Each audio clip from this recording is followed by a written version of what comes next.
Assalamualaikum warahmatullahi wabarakatuh. Kami dari kelompok 12, pada kesempatan kali ini, alhamdulillah kami berkesempatan untuk menyampaikan materi tentang teknik pengambilan data, yang dimana terdapat 4 subtopik.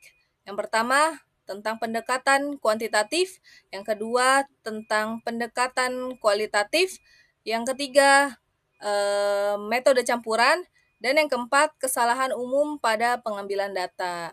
Sebelum memasuki materi, izinkan saya memperkenalkan diri. Nama saya Anur Hafifah Elferdausi dengan NIM 14046250049 dan 3 rekan saya. Yang pertama Dika Bayu Aji dengan NIM 14046256162.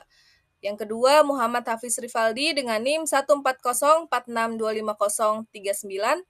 Dan yang terakhir Tita Marcella Absari dengan NIM 14046255108. Dan materi pertama akan dijelaskan oleh Dika Bayu Aji. Dika Bayu Aji, saya persilahkan. Lalu ada teknik pengumpulan data. Dalam konteks penelitian kuantitatif, teknik pengumpulan data digunakan untuk memperoleh informasi yang valid dan reliable yang akan mendukung pengujian hipotesis atau teori yang diajukan. Berikut ini beberapa teknik pengumpulan data kuantitatif. Yang pertama survei, kedua kuesioner, dan ketiga observasi terstruktur, lalu dan keempat ada survei. Survei merupakan salah satu teknik pengumpulan data yang paling populer dalam penelitian kuantitatif karena kemampuannya untuk mengumpulkan data dari sejumlah besar responden dengan relatif cepat dan efisien.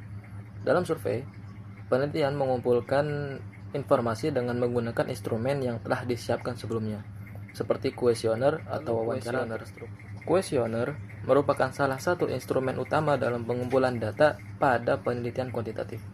Alat ini dirancang untuk mengumpulkan data dari responden melalui serangkaian pertanyaan tertulis yang selanjutnya ada observasi terstruktur. Observasi struktur adalah salah satu teknik pengumpulan data dalam penelitian kuantitatif yang melibatkan pencatatan fenomena atau perilaku yang terjadi di lingkungan alami dengan menggunakan pedoman atau instrumen yang telah disiapkan sebelumnya. Berbeda dengan observasi tidak struktur, di mana peneliti mencatat apa saja yang terjadi tanpa pedoman yang jelas. Observasi struktur lebih sistematis. Ada eksperimen. Eksperimen adalah metode pengumpulan data yang sangat efektif untuk menguji kehubungan sebab akibat antara variabel dalam penelitian kuantitatif.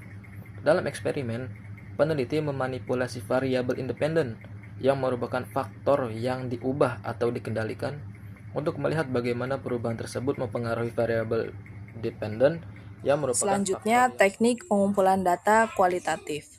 Teknik pengumpulan data kualitatif bertujuan untuk memahami suatu fenomena secara mendalam dari sudut pandang subjek penelitian. Data yang dihasilkan biasanya berupa kata-kata, narasi, perilaku, ataupun dokumen, bukan angka. Dalam penelitian ini, peneliti menjadi instrumen utama ataupun key instrumen yang terlibat langsung di lapangan. Terdapat 5 teknik pengumpulan data kualitatif. Yang pertama yaitu wawancara mendalam, yang kedua observasi, yang ketiga focus group discussion ataupun FGD, yang keempat studi dokumentasi, dan yang kelima triangulasi. Yang pertama wawancara mendalam ataupun in-depth interview, yang dimana wawancara mendalam adalah suatu proses tanya jawab secara langsung antara peneliti dan informan untuk menggali informasi secara detail dan mendalam. Wawancara mendalam adalah salah satu teknik pengumpulan data yang digunakan untuk menggali informasi secara detail dan subjektif dari narasumber terkait suatu fenomena ataupun penelitian. Yang dimana Tujuannya itu memahami pengalaman, pandangan, dan perasaan narasumber yang dimana memiliki ciri-ciri yaitu fleksibel, bisa berkembang sesuai jawaban informan atau narasumber, terus jawaban terbuka dan bersifat panjang ataupun naratif. Terdapat 3 jenis wawancara mendalam, yaitu yang pertama wawancara terstruktur yang dimana pertanyaan sudah disusun rapi. Yang kedua semi terstruktur yang dimana ada pedoman tapi tidak berkembang ataupun tidak terlalu formal. Dan yang ketiga wawancara tidak terstruktur yang dimana bebas seperti percakapan biasa yang biasanya dilakukan untuk melakukan pendekatan terhadap narasumber. Lalu selanjutnya observasi ataupun pengamatan.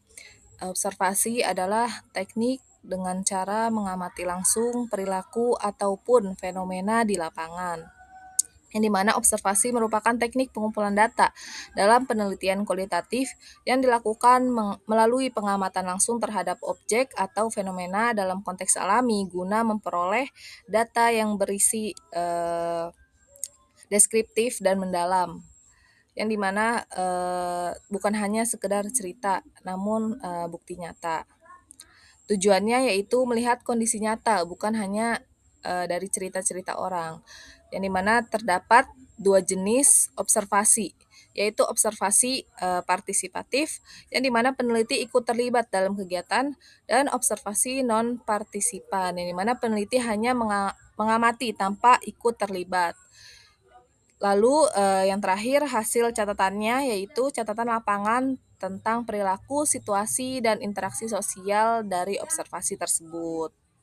Yang ketiga, fokus group discussion ataupun yang biasa disebut FGD.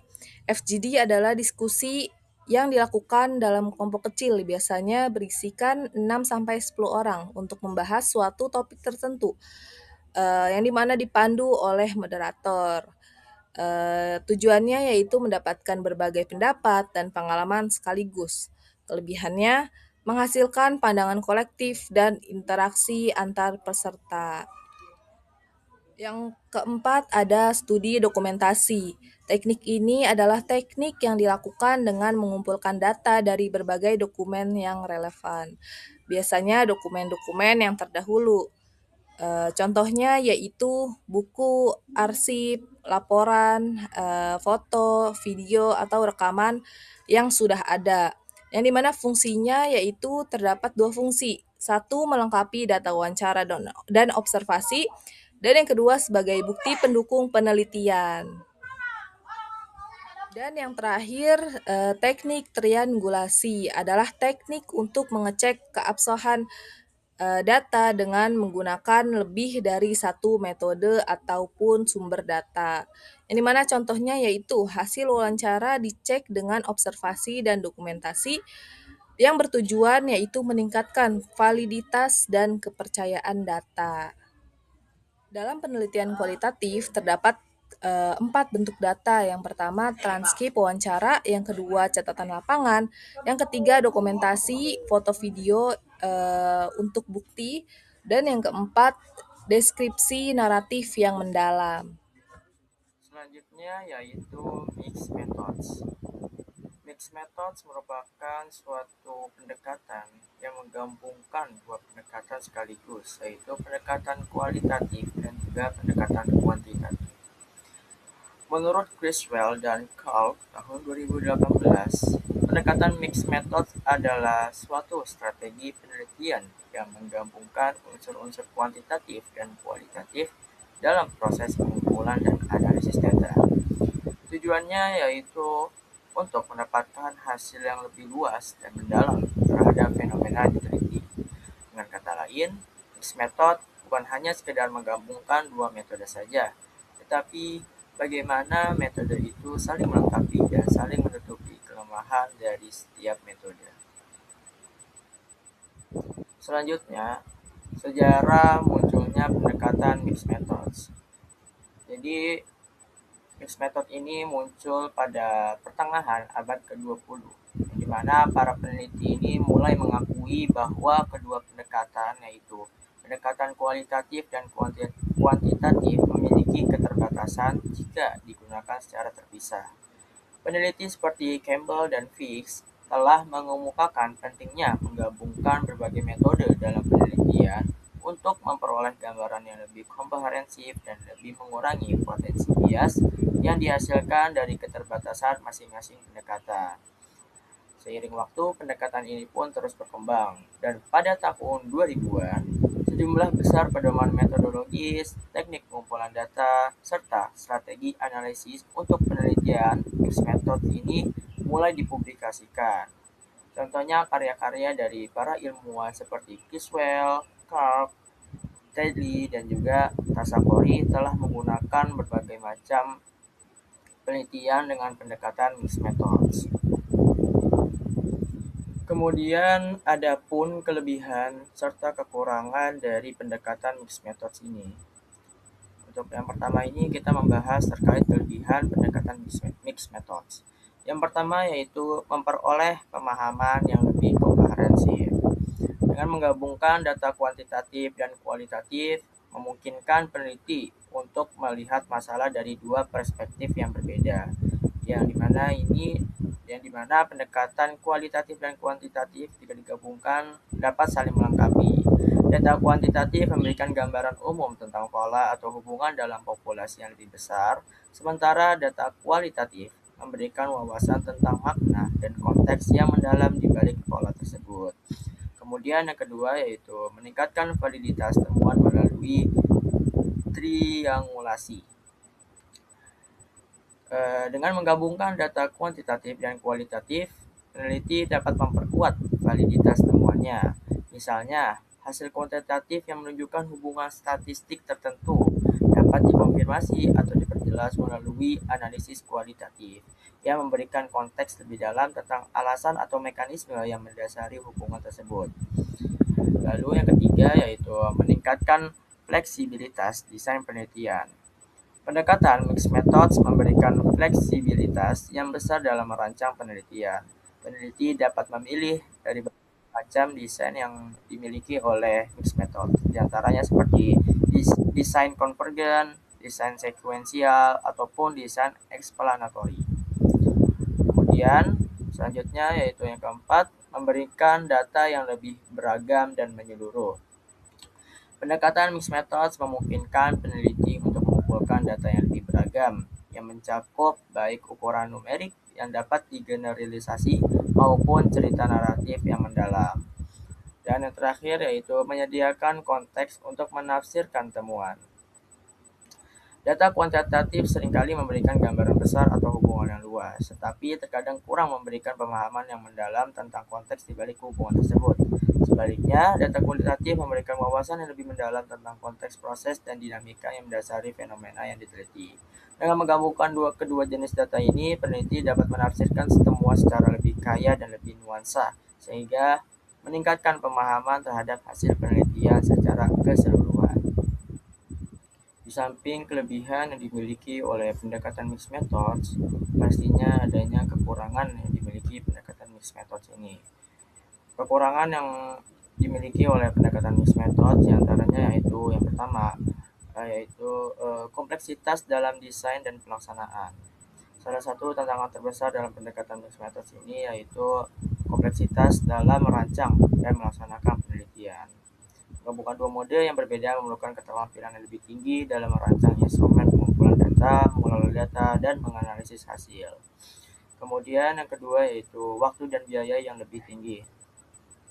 Pengumpulan dari dua pendekatan yang berbeda membutuhkan lebih banyak sumber daya, baik dari segi tenaga kerja, waktu, maupun biaya. Selain itu, proses analisis data yang lebih kompleks dan memerlukan keterampilan di kedua bidang, yaitu keterampilan kuantitatif dan kualitatif, juga meningkatkan biaya penelitian. Lalu yang ketiga yaitu tantangan dalam integrasi data. Data kuantitatif dan kualitatif biasanya memiliki format, struktur, dan jenis analisis yang berbeda. Menggabungkan temuan dari kedua jenis data ini dalam satu kesimpulan yang koheren dan dapat diterima seringkali memerlukan keterampilan interpretasi yang tinggi. Peneliti harus mampu mengidentifikasi pola, hubungan, atau tema dari kedua jenis data tersebut dan menghubungkannya secara signifikan. Lalu yang terakhir yaitu potensi untuk bias dan kesalahan dalam penggabungan data. Hasil penelitian dari pendekatan mixed method ini dapat menjadi tidak seimbang atau bias karena kesalahan dalam interpretasi data atau dalam proses integrasi data dapat merusak kesimpulan akhir dari penelitian. Selanjutnya adapun jenis-jenis desain penelitian yang melalui pendekatan mixed methods. Yang pertama yaitu convergent design. Salah satu pendekatan dalam penelitian mixed methods yang memungkinkan peneliti untuk mengumpulkan data kuantitatif dan kualitatif secara bersamaan, tetapi menganalisisnya secara terpisah. Nah, tujuannya yaitu untuk memberikan pemahaman yang lebih holistik dan mendalam terhadap fenomena-fenomena yang diteliti. Selanjutnya yang kedua yaitu sequential design. Desain ini merupakan eh, pengumpulan data desain yang dimana pengumpulan data kuantitatif dan kualitatif ini dilakukan secara bertahap dalam urutan tertentu.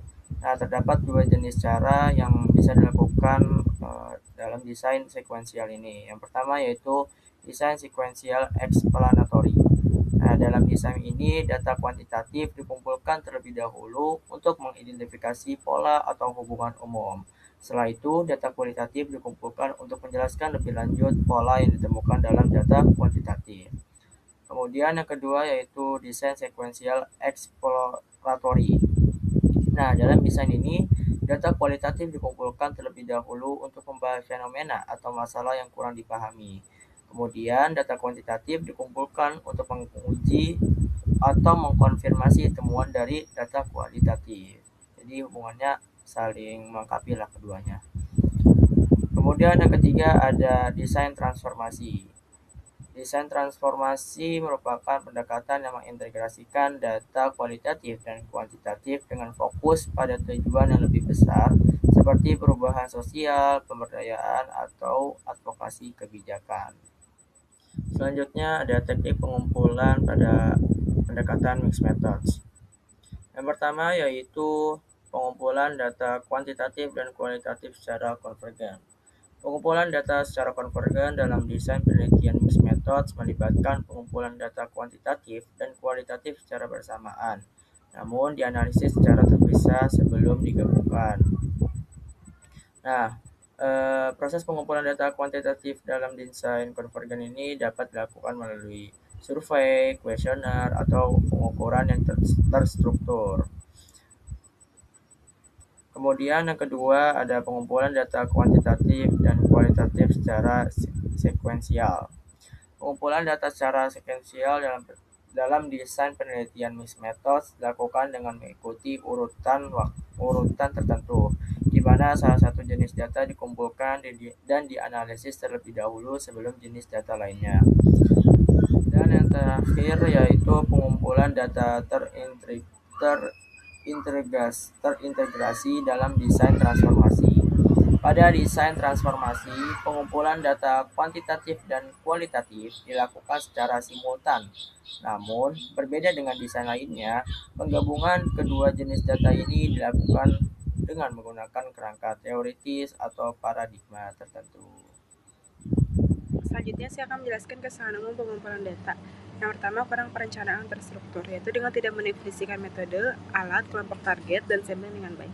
Akibatnya, proses tidak efisien, sulit dianalisis, data tidak sesuai dengan tujuan penelitian.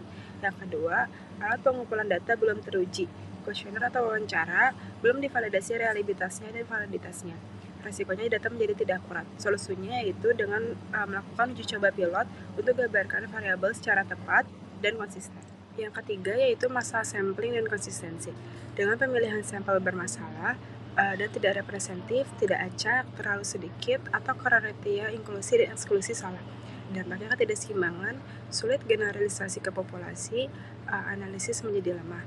Lalu yang keempat, pengumpulan data tidak konsisten, yaitu dengan melakukan wawancara tidak teratur antar peserta, kelalaian pencatatan, dan kehilangan data-data penting. Akibatnya, keakuratan hasil menurun, kualitas data mentah menjadi buruk. Terakhir yaitu kurang metadata dan pembersihan data.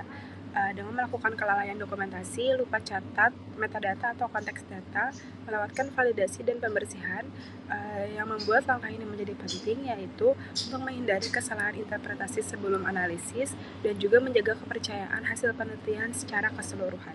Mungkin sekian presentasi dari kelompok kami. Sampai sini, apakah ada pertanyaan? Sekian dari kelompok kami. Kurang lebihnya mohon maaf. Wassalamualaikum warahmatullahi wabarakatuh.